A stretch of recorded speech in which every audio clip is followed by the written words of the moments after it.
Good afternoon and welcome. You're listening live to Heart, a program which aims to help you understand and to become your loving self. I'm Dr. Mitra Rashidian. I'm a licensed marriage and family therapist, a certified sexologist, and a researcher in the field of human sexuality. And we offer this program along with my colleague, my wonderful friend, and business partner, Dr. Robert Jaffe at KMET 1490 AM ABC News Radio Live. Welcome, Dr. Robert Jaffe. Thank you so much. It's good to be here with you again. Yes, Yeah. as always. We share many things together. It's been a history here from becoming just, working together and then becoming business partners and then be moving on with other projects, writing books together, doing this podcast together, as well as everything else that we have in our agenda.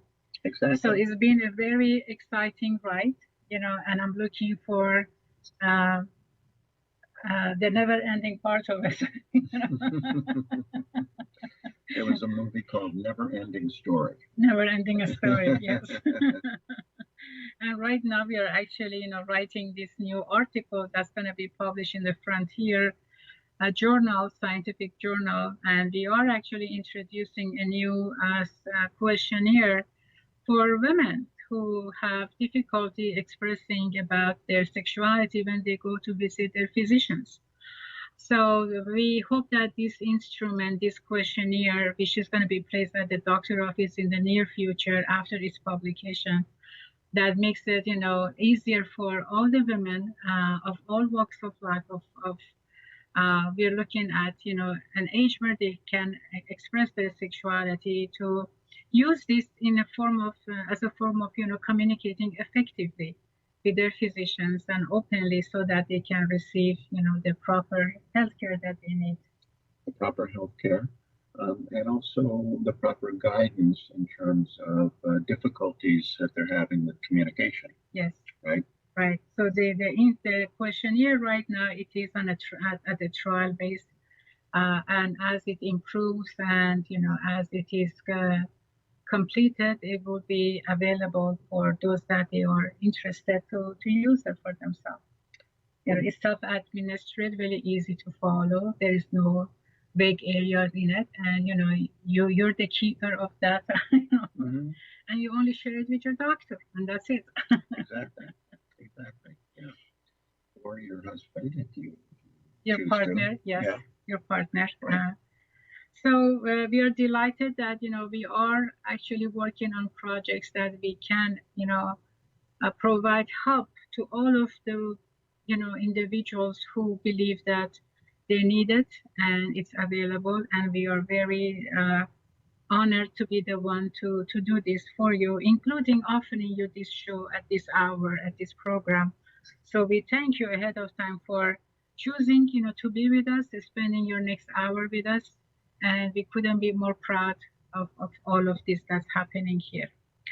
So Dr. Jaffe, you introduced our program this morning at Aaron Sanchez show about what we are going to be talking today. Would you please delight us with your Yeah, so I was telling Aaron Sanchez this morning that today we're going to be talking about the two parts of the human being. So we are all human beings. And so there's many ways of looking at us, and everybody, especially in our field, has their own concepts of what that actually means, human beings. We believe that the human being is composes of two sides. One is the human. The human, you can say, is the part of us that is confined to our bodies. We have bodies and we have minds, we have brains, and that part of us that is composed of our body, our physicality, that can be harmed. And so, in a way, the human part of the human being is also, we can say, the animal part of us, right?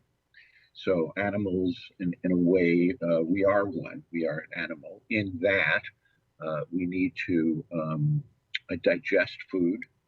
We need to breathe air. We need to excrete wastes.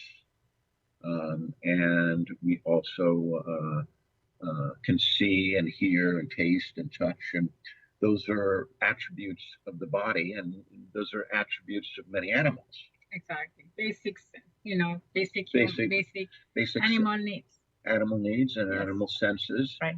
And we also have a big brain that, as far as we know, at least on this planet, is the most developed.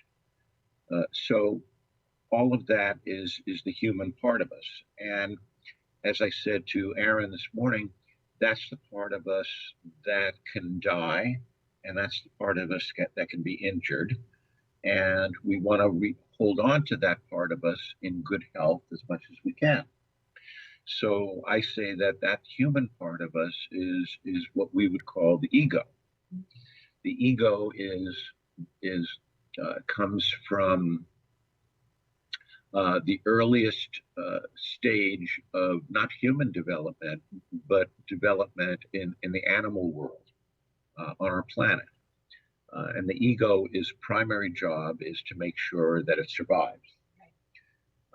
So as humans and as survivors, our ego is there to check our environment and check other people and our environment, animals, and everything we come in contact with to make sure that we are safe. Right. Safety is the number one concern of the ego.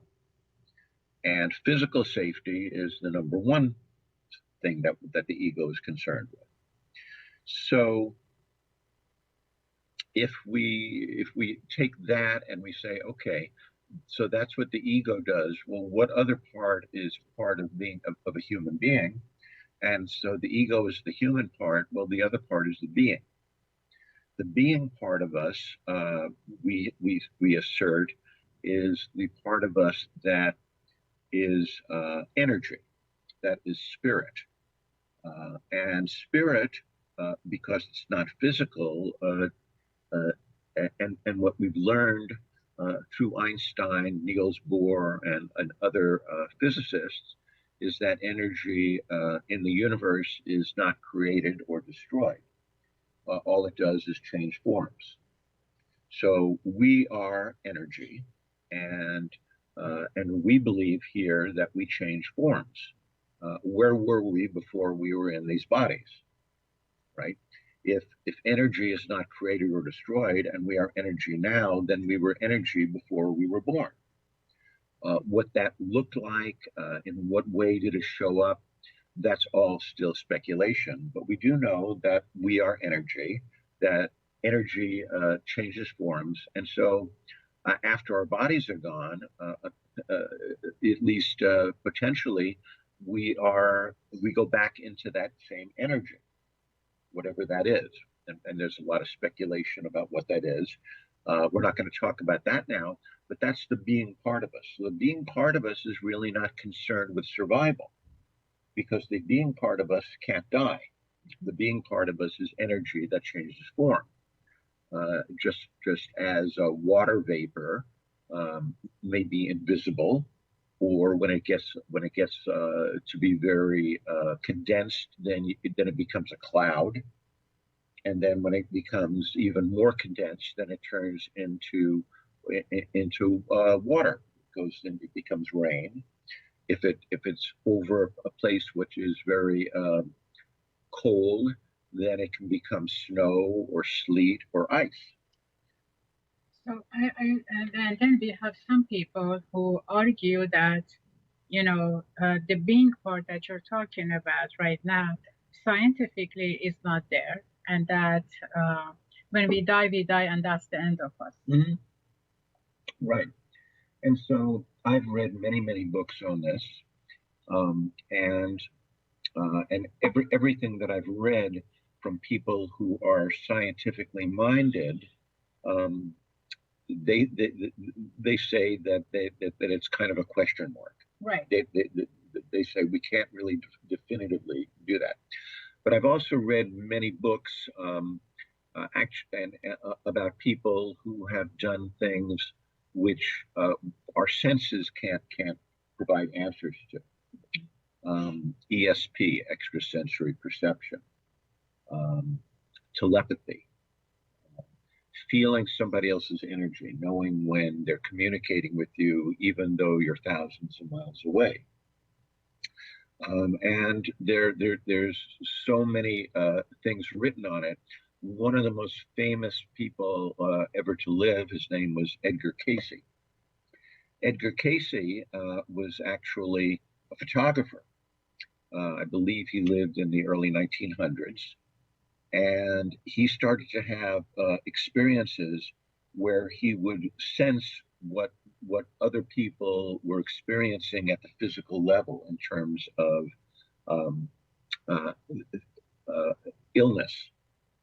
And Edgar Cayce used to go into trance states, and he would start giving people diagnoses of what was going on with them physically. And and he would also, in addition to giving them diagnoses, he would also tell them exactly what they needed to do in order to cure themselves.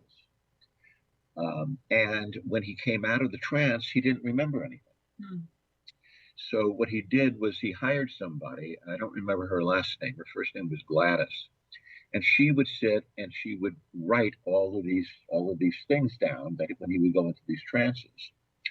Well, people started getting, he started becoming very knowledgeable around the country, eventually around the world, and people started coming to see him because he would be able to diagnose what was going on with them and then give them the cures for it.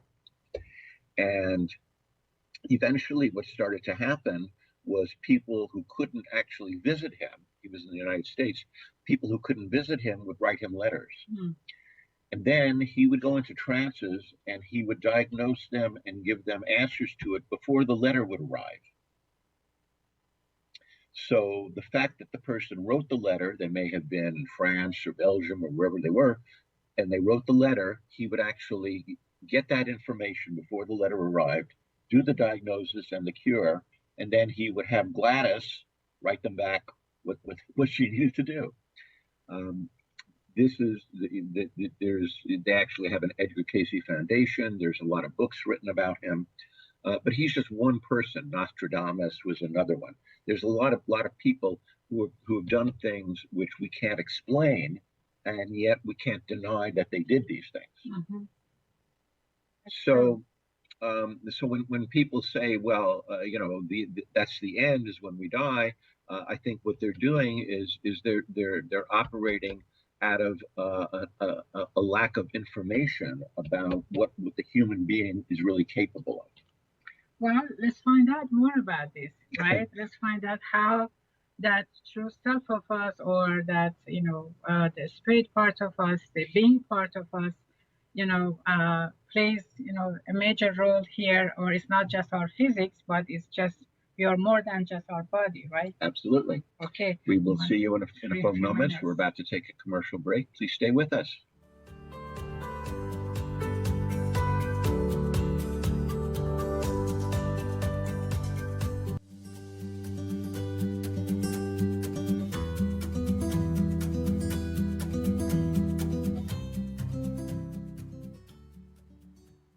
Welcome back to our commercial break. This is Heart to Heart program at KMET 1490 AM, ABC News Radio Live.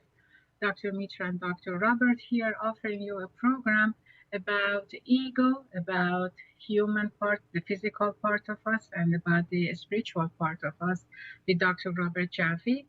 And we would like for you to join us, participate, and give us your take on this. Our phone number here live is 951-922-3532. You may also contact us privately, and the information to contact us are appearing on the screen. And if you want to contact us later, you can obtain the same information from KMET homepage, where we are introduced at our homepage there. So Again, our phone number 951-922-3532. And please feel free to introduce this program to those that you benefit. They can, use it and uh, join us too, right? Absolutely. Absolutely. The more the merrier. The more the merrier, right? After all, this program belongs to all of you, right? Absolutely. So we thank you that you're here, and let's continue with Dr. Jaffe about the being part of human being. The being part of the human being. So we were talking before about the ego. The ego's main job is to negotiate life and keep us safe, right? So a lot of our day-to-day interactions are with other people are contain our ego, right? We do business transactions. The business transactions are I will give you this and you give me this, right? So and I'm not going to cheat you, hopefully, and you're not going to cheat me, hopefully. So we're just exchanging value with each other. Now, so that's our ego. Our ego's main job again is to keep us safe. Now, suppose we are in a position where we are physically safe, or for the most part, nobody's right. There can always be a plane that crashes on a building, but for the most part, we don't have to worry about our physical safety on a day-to-day basis. If we're in that position, which a lot of people in our society are, not just in our society, in many societies, unfortunately, it's not ubiquitous throughout the world. But for those of us who don't have to worry about ourselves in terms of having enough to eat or having clothes that keep us warm or having shelter that protect us from the elements, for those of us who have that, then what is the ego's job? If the ego's job is to keep us safe, then what is the ego's job? And so what we then have is we have emotions, Right. right?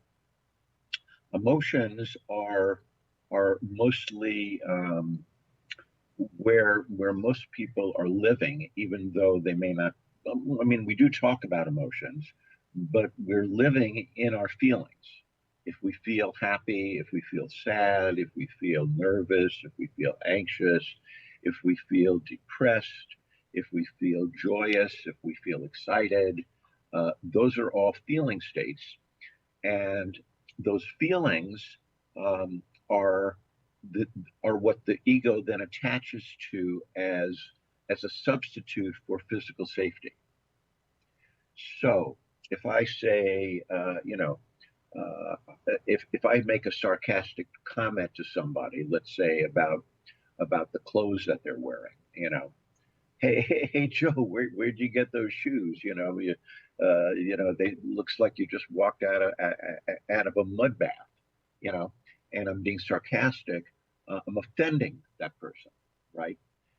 When I'm offending that person, what I'm really doing is I'm being critical of some aspect of them, in this case, their shoes. And the ego then would say to that person, "Oh, you're being attacked," right? The reality is the person isn't being attacked.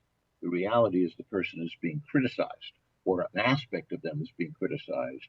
But the ego, because it's so powerful, may take it as an attack and then may get defensive or attack back at the same level or maybe even escalate it, right? If our ego feels defensive because it feels like it's being attacked and its safety is being threatened, and it gets and so it gets defensive and then attacks back, and then my ego gets into the fray, then we can actually get into a big argument over the fact that we feel as though we're being attacked when actually we're not being attacked. But because our egos are involved, we feel as though we have to protect ourselves and fight back, which can then escalate. So, we see this among our clients, right? Mm-hmm. That they are, I mean, especially with couples when they come in, And we don't see this as much maybe in individual therapy as we see it in couples therapy. When one partner believes that they have been attacked, and so some of the sign of that is when they negate what's been discussed. Mm-hmm. Right? Yes, but. Mm-hmm. Yes, but. Right. Yes, but. Right. Right? We hear that frequently. Yes, but. Yes. And then, or they strictly say straightforward, as soon as something is brought up, they say, no, I disagree with you, no, you're wrong. Mm-hmm. Right? I mean, without a second of pausing to think about what was being discussed, maybe there is some truth in it, or what would happen to me if I think this way, or what would happen to me if I look at this perspective that's different from mine. Right? What's So, most important is whether there's agreement or not. Whether, yeah, if there is no agreement, right, then I'm about to be attacked. Right. Then I'm not gonna survive. Right. Then I'm gonna be injured, or and there are so many other labels that they can attach to it. I'm not valued. I'm not being seen. It's all negativity about me. So these are what we frequently hear from one partner versus the other partner, or even partners towards therapists, which is transference, right? Mm-hmm. So these are where, the ego, that the job, like you very well described, its job is survival, right? And maintain the sense of safety for the individual, actually, goes in a defense mode. Attack defense. Attack defense. Mm-hmm. Exactly. Exactly. Right. And then that's when we see that nothing gets resolved because the person is so closed off to everything else. Correct. Correct. So going back to the ego has an idea of what they believe is true or correct. Right. Right. Let's say in my case, my ego says, "Oh, I'm a really handsome guy." Okay. No comment. No comment.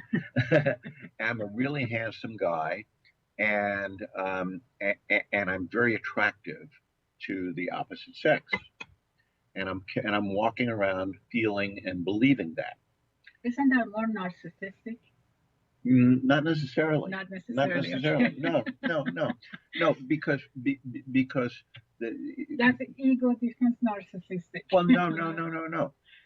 In other words, we'll come back to that because when you say narcissistic, narcissism is actually part of all of us.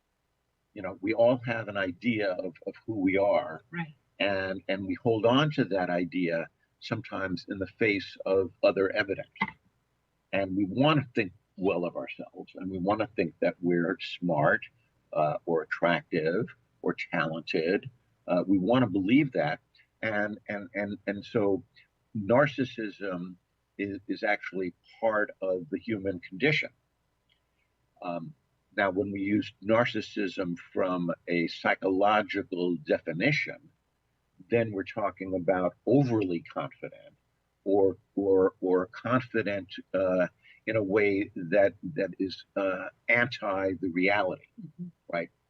But let's say I'll pick somebody at random, George Clooney, right? Many people think George Clooney is a very attractive man. And so for George Clooney to walk around and thinking I'm a very attractive man, is that narcissistic?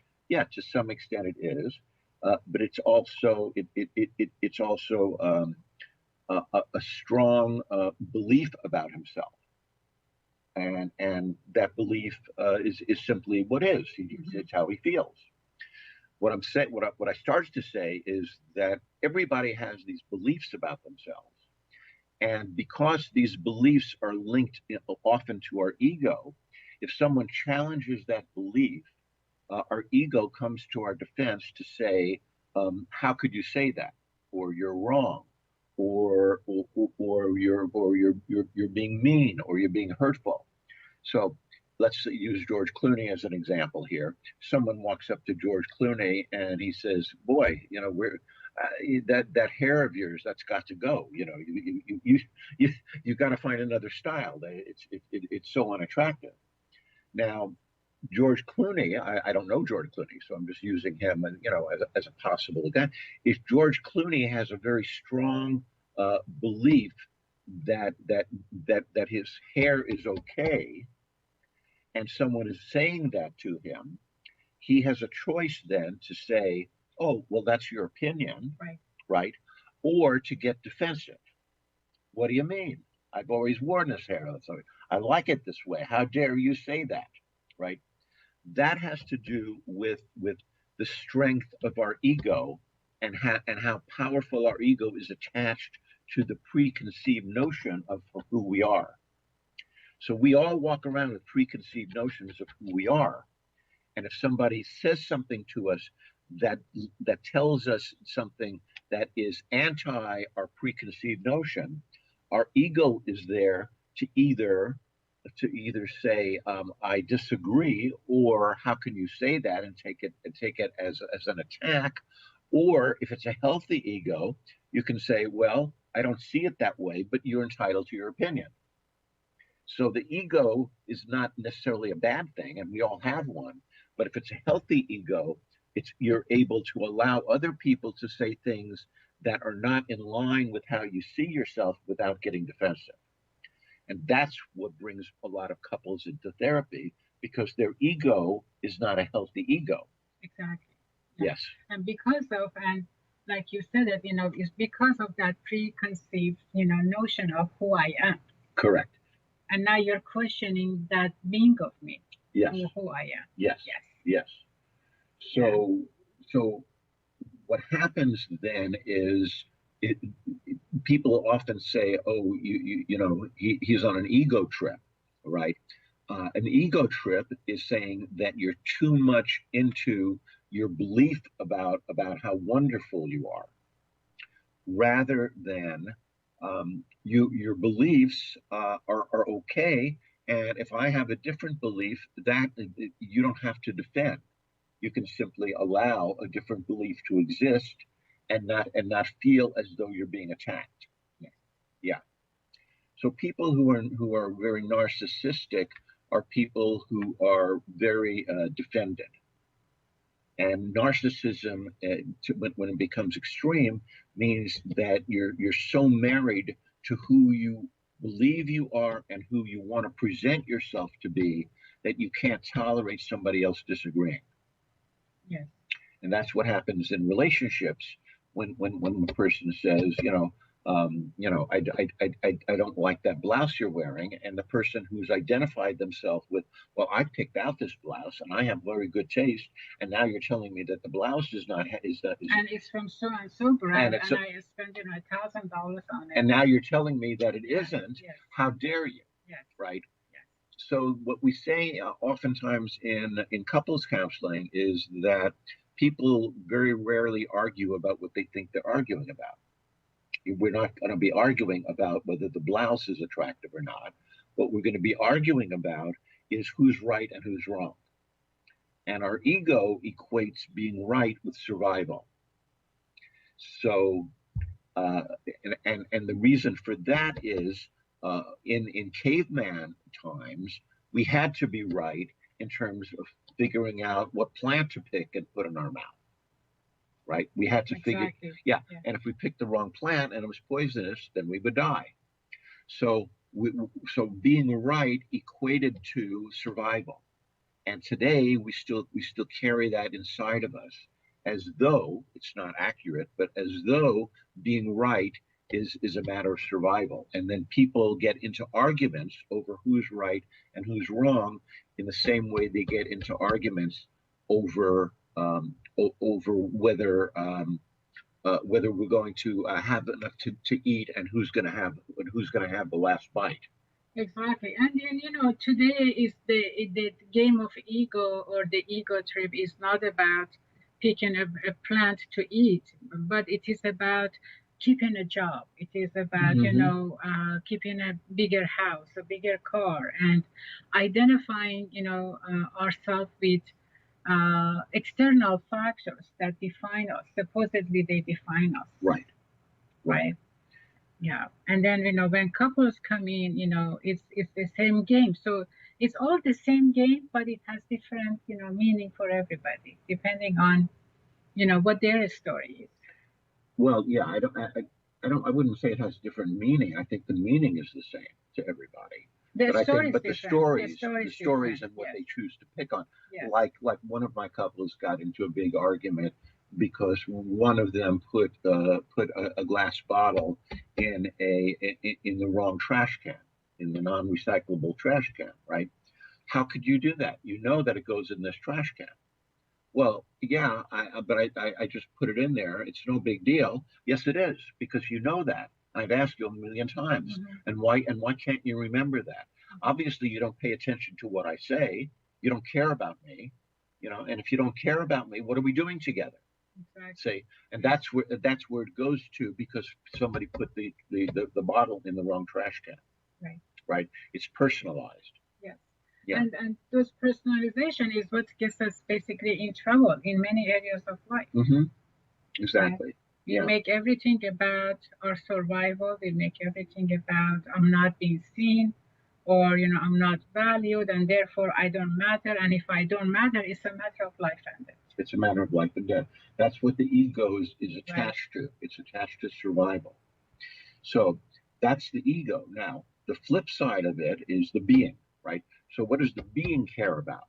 The being does not care about survival, because the being is energy, and energy, all it does is change shape and form. Okay, well, Right. let's just talk about that. We'll talk about the after our being commercial break. as soon as we come back, and anything you want to add to this or ask questions, we would love to hear from you. Either call us or email us and let us know what your thoughts are. 951 922 3532. See you right after the commercial break. PM.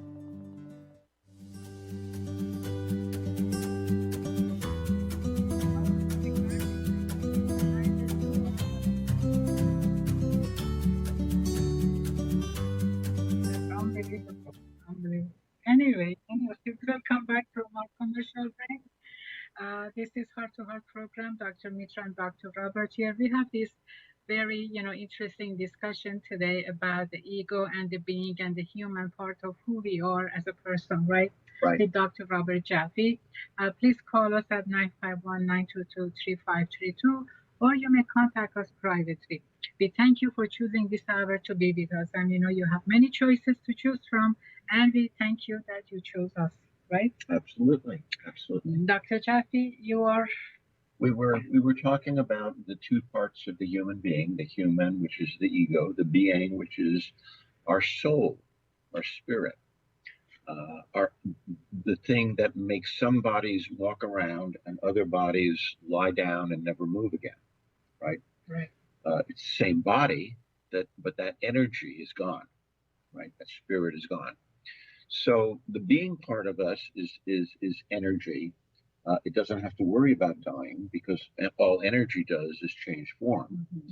And so the being part of us is that which we call spirit. And the spirit part of us, all it really cares about is feeling love, feeling loving, feeling loved, feeling close to, connected with other beings, and feeling and being kind, and being gracious, and being appreciative, having gratitude. Those are spiritual qualities that can certainly get expressed through our human part, and do get expressed through our human part, but we believe originate in the being part of us. So what I have said to my some of my clients, and actually I got this from my own therapy when I was in couple counseling with an old girlfriend. We were seeing a therapist, and my girlfriend and I were arguing, And the therapist looked at us and she said, the two of you would rather be right than be close. And that stuck with me all of these years. Mm-hmm. And now I say it to my clients. I say, would you rather be right or be close? And it usually gets them to stop for a moment.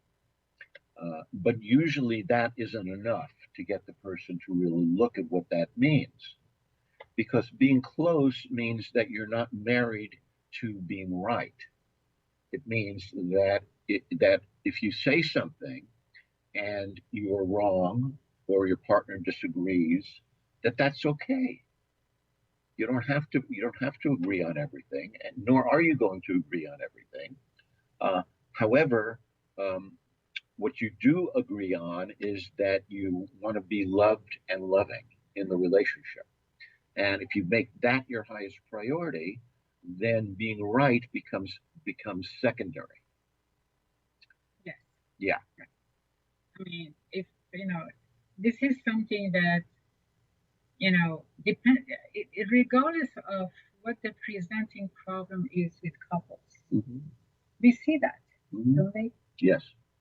That one partner thinks that they are more right than the other one. Correct. And they always try, or for the most part, they try to correct the other person and make the other person wrong. Correct. So that they can, keep their own position. Mm-hmm.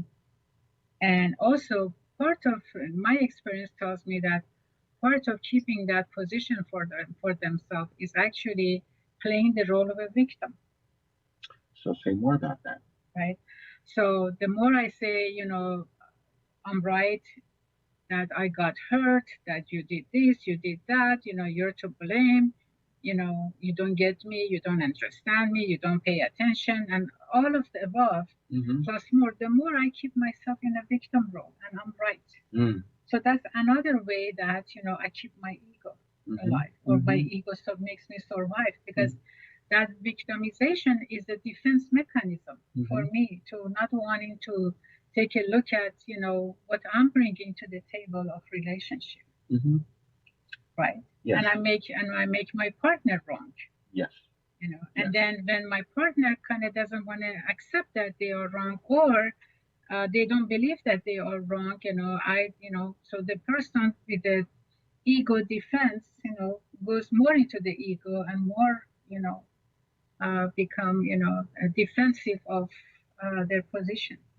So tell me what you think happens when a couple comes in and one partner believes that it could be the man or the woman, that he or she knows more than the other partner and continuously lets the other partner know that he or she is inferior.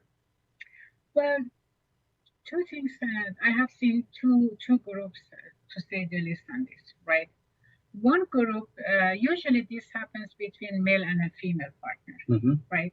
Where the male partner believes that they know more, right? And the female, is in a position where they are told that they are, less aware of what's going on, or they know less. So depending on the level of awareness and the assertiveness of the female partner, they are either one group that they either agree that they don't know enough, but there is a part of themselves that disagrees with that, and so that so they go in a passive mode, right? And the male partner becomes the aggressive one. Right. So they go into explaining about themselves. They go into providing justification for their behavior or their wants, right? So that's passive aggressive behavior works for them, actually, because it feeds the ego of the male partner, right? Yeah. So there is another group that where the female. But before you go into the other group, what happens in a relationship like that? Using your analogy that the male partner is aggressive, the female partner is passive and going along with it, what happens in that relationship? Well, what happens is, what I do, I focus on the female empowerment. so that I can increase their assertiveness and their awareness about themselves in order for them to see what the male partner brings to the picture. It's about their ego, it's about their defenses, and it really is not about her. It's about who they it's a like what you and I talk about it. It's a reflection of him, not the truth about her. Right, but Right. but before they've come into therapy and before you've had a chance to work with them, what's going on in the relationship? I mean, he's dominating, she's submitting. How does that affect their relationship? Well, they don't have a healthy relationship, obviously, and usually the male partner brings the female in. They come in as a couple, and then the male believes that I brought the problem here for you to fix her. That's what I usually. That's the introductory session usually. That the male partner believes that they're innocent, that they're doing everything they can. They love their wife or their female partner, right? Right, but what brings them into therapy? What brings them to the therapy? Unhappiness. Who's unhappy? Both sides. Oh, why is the man unhappy since he's dominating? Because she's not complying. Oh, you mean even though she's accepting his, she's still not accepting. She's not, yes. So so how does she not accept? There is this type of female, they think that, they have been abused. They think they are in an abusive relationship, right? Or they are actually at that point, they are the victim, right? And they're trying to do some of them, they're trying to do just about anything to keep the relationship and make him happy. Yeah. But if you would think, or at least maybe our audience might think, well, that then would make him happy. He would be happy because he's saying jump and she's saying how high. And therefore, why would he want to go into therapy? Because he's never happy with anything that he gets. So it doesn't matter to him that he's getting what he wants. Yeah, this type of men, the aggressive men, they're never happy with what they get from their female partner, right? Because that unhappiness is not about what the female does or doesn't. It's about themselves. They're within themselves, they're unhappy. Within themselves, they are insecure. And they believe by aggression, they can make themselves happy and gain control over a situation, a given situation, a given relationship. But that's not how it works. Yeah. What I also think happens in some relationships like that is the female partner is passively aggressive. Yes. So she doesn't agree. That's the aggressive part. That she may resist, and so he may expect her to do things, and she forgets. Right. So to answer your question, some of what brings them in, for example, lack of sex. Yeah. Right. And that's how she says, I don't like what's going on. I don't like what's going on. Yes. Lack of sex, or not attending to some of their responsibilities. Usually resistance in some area passively. Right. Not lack of communication, or not doing things that they're supposed to do, right? So they don't. It's a kind of covert aggression. Yes. Right. Yes. So I think that's really important for the audience to hear, because that sort of changes the dynamics of her being a victim. Right. Because she actually isn't a victim, although she might feel like she is, but she isn't a victim because she does have power and she does exert her power in whatever way she can. Yes. So both sides, I mean, the aggressive partner is showing his aggression, right? Is demanding what he wants, right? But the passive partner, doesn't say, but it acts it. Right. It comes out through her behavior. Through her behavior, through her attitude, through, her gesture, through tone of voice, through lack of communication, through kind of be completely, disjointed. Right. So, but what I see in couples, number one, what brings them in, we don't have sex. And then through that, when we and so and in your practice, you usually see the man being domineering. Yes. Right. Yes. Right. Yeah. Because in my practice, I see it both ways. I see it, that it can be the man or the woman that's domineering. And sex is often a battleground between the two of them. One of them wants it, the other one doesn't want it. Right. Yeah. That's one part of it, and the other part of it is money, spending money. Mm-hmm. My wife has spent too much money, or my husband controls money. Mm-hmm. So that's the other part that I see. Mm-hmm. And yes, there are women who believe that they are in a abusive relationship. What they do, and have access to money, they spend money. Mm-hmm. They spend money, and I have clients that they come in and they say their wives, have shopping bags from a month ago that they still haven't opened. Mm-hmm. But they just go shopping and they bring the shopping bag and it just sits there without even going through what they have bought, and then they go on and they buy again. Uh-huh. Right? And then they call them compulsive shoppers. They're not compulsive shoppers. They're showing that this is how they control. This is how they show themselves exist in the relationship. Well, I don't know Or an that I aspect don't of know that that's mutually exclusive. Yeah. I think they are compulsive shoppers, Yeah. and in addition, they're also showing how they I control. have seen cases that they're not really compulsive shoppers. Uh-huh. But they say I don't have anything else to do. Yeah. I don't have any other joy. Yeah. So they just go and spend some money. Yeah. On on the things that they really don't need. But when you further assess, you don't see any compulsivity, but you see lack of enjoyment in their life, Mm-hmm. which has nothing to do with compulsivity. But they're getting something from buying. They're just occupying their time. Mm. Okay. Yeah. Yeah. I can see that. Yeah. They're just occupying their time. Not every shopping, that's not needed can be in a category of compulsivity. Correct. That doesn't mean that there aren't those. Yeah. I mean, obviously we need to assess, and we do assess, Mm-hmm. But then again, it's just one of the things that when you want to show you have some control over your life, you go with the first one that's easy. And for women, one way that they can show they have control in their life is using the money. Yeah.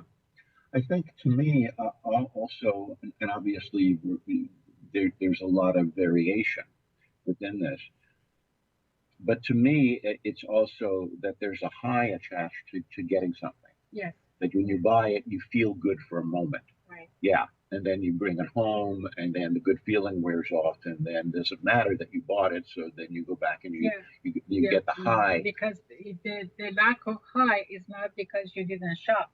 Mm-hmm. The lack of high is because you don't get the joy and the fulfillment you want in your relationship. Right. Yeah. Absolutely. So, I know of couples who do that, and they spend lots of money on jewelry and everything, but that's not where the problem is. Right.